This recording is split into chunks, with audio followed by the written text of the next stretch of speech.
Cycle and soak watering stops runoff watering on a slope before it floods the path. Here is the trick I promised you last week. You water the lawn for a solid hour. The pavement is soaked, the drain is gurgling, and a finger's depth down the soil is still dry. Where did all that water go? Sideways. I am Michael, I drive buses in Belfast. Today, cycle and soak watering for deep watering plants on stubborn ground without watering the pavement. You might remember this garden. 2 weeks ago it was a story about new turf. Today it is a story about gravity. A gardener on the UK forums laid new turf on a gentle slope. The returfing company's orders were blunt. Water for 2 hours a day for the first fortnight. So they did. And next door downhill, the neighbors had paved their whole garden. Concrete, plastic grass, and a wooden gazebo. Every day the water crept under the fence and pooled around the gazebo posts. The neighbors kept knocking. The poster asked the forum, "Are we being unreasonable?" Nobody in that story is wrong. The turf really did need water. The neighbor's gazebo really was standing in a puddle. The physics simply did not care. On a slope, water that cannot soak in where it lands does not wait around. It moves downhill, under the fence, and onto whatever your neighbor loves most. But the best part of the story is the ending. The company, pressed by the complaints, offered a fallback. Not less water, the same water, split. 3 sessions of 30 minutes spread through the day. Read that again. Split the watering into short cycles with gaps for the ground to drink.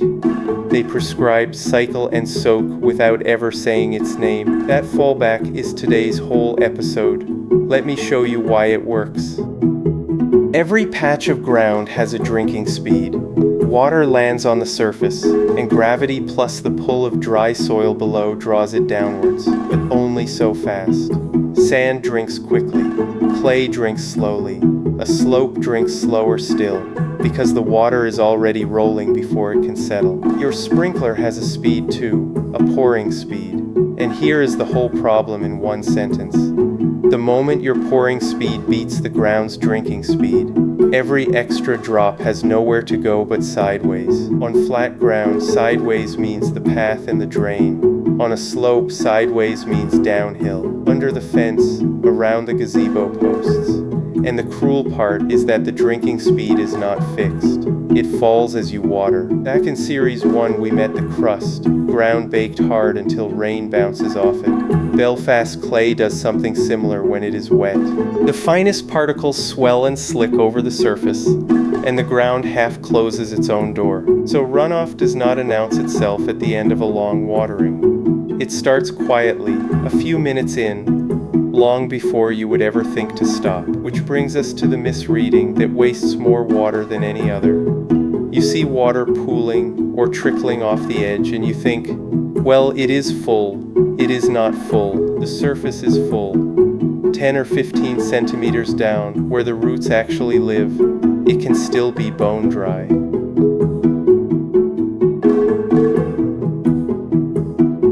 So how do you know if your garden is shedding water? You watch the first 10 minutes, because that is when the truth comes out. 5 signs. 1. A silver sheen on the surface, water sitting and shining instead of sinking. 2. Little streams on the path, or a tide mark of soil washed onto the paving. 3. Bubbles or gurgles from the drain while the sprinkler runs. 4. Puddles that linger in the dips for an hour after you finish. 5. The next morning, the ground is dry a finger down, even though you watered for ages. Any one of those means the same thing. Your pouring speed is beating the ground's drinking speed, and some gardens never stand a chance. Slopes, obviously, because gravity is on the water side. Heavy clay, half of Belfast included. New build gardens, where the soil was packed down hard by machines, and last week explained why.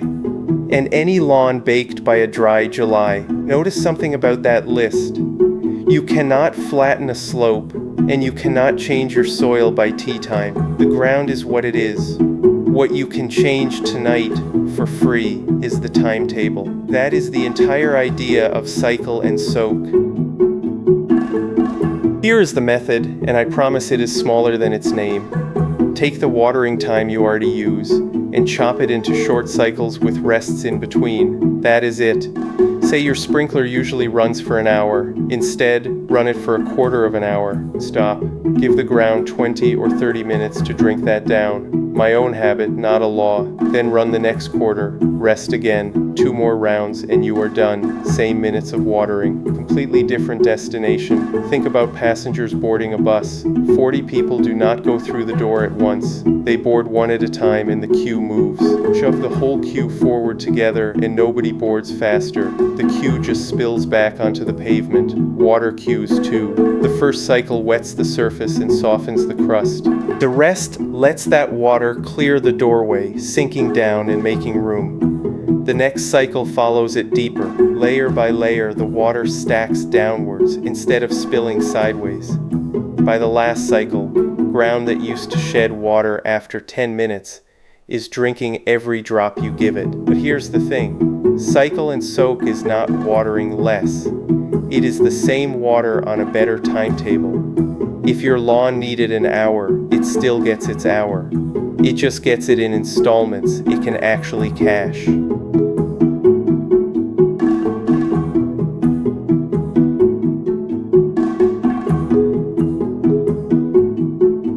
Now the question you should be shouting at the screen, how long is a cycle?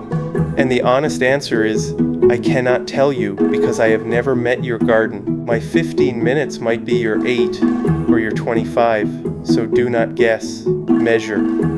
This is the empty can test, and it needs nothing but a few empty food tins and a watch. Stand a few cans across the watered area, one near the sprinkler, one at the far edge, a couple between. Turn the sprinkler on and stay with it. Cup of tea in one hand, eyes on the ground. You are waiting for one moment. The first silver sheen that will not sink, or the first little stream heading for the path. Note the minutes on the watch. That number is your cycle length for that patch of ground on that setting. Stop there every time, and runoff never gets going. Now read your cans. The water standing in them tells you how much actually landed and whether it landed evenly. If the near can holds twice what the far can does, no schedule fixes crooked. Move the sprinkler or split the area in two. Then the verdict. Next day, open a small hole with a trowel. You are looking for moisture 10 or 15 centimeters down where the roots live. Damp at depth means your cycles are stacking properly. Dry means add another cycle. One evening of measuring, and you know your ground for good. Time for the honest bit, because there is a catch, and you have already spotted it. Cycle and soak done by hand means standing guard over a tap. 3 short sessions, properly spaced, on the exact mornings the garden needs them. I drive buses on shifts. Half my summer starts before 6.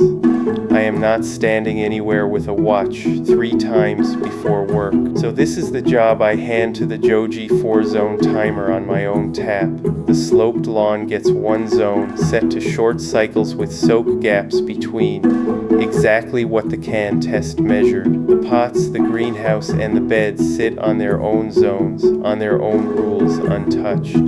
If proper rain rolls in, the rain delay stands the whole rota down. And the honest flip side, if your ground drinks faster than you pour, plain flat lawn, sandy soil, you do not need cycling at all.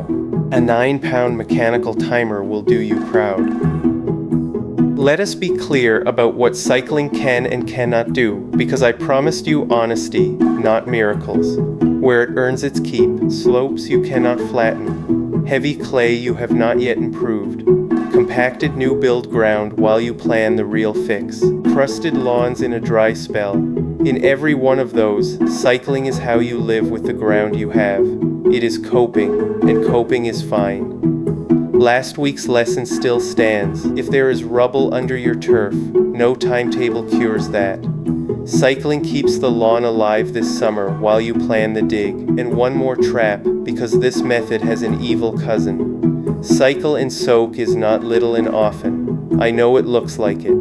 Series 1 told you that daily splashes raise shallow, hose-addicted roots. That advice has not changed. Little and often is a splash every day, and the water never gets deep.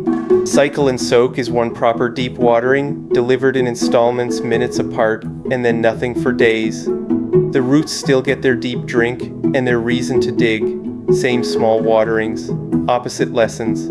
The gap between cycles is minutes, not days. That is the whole difference.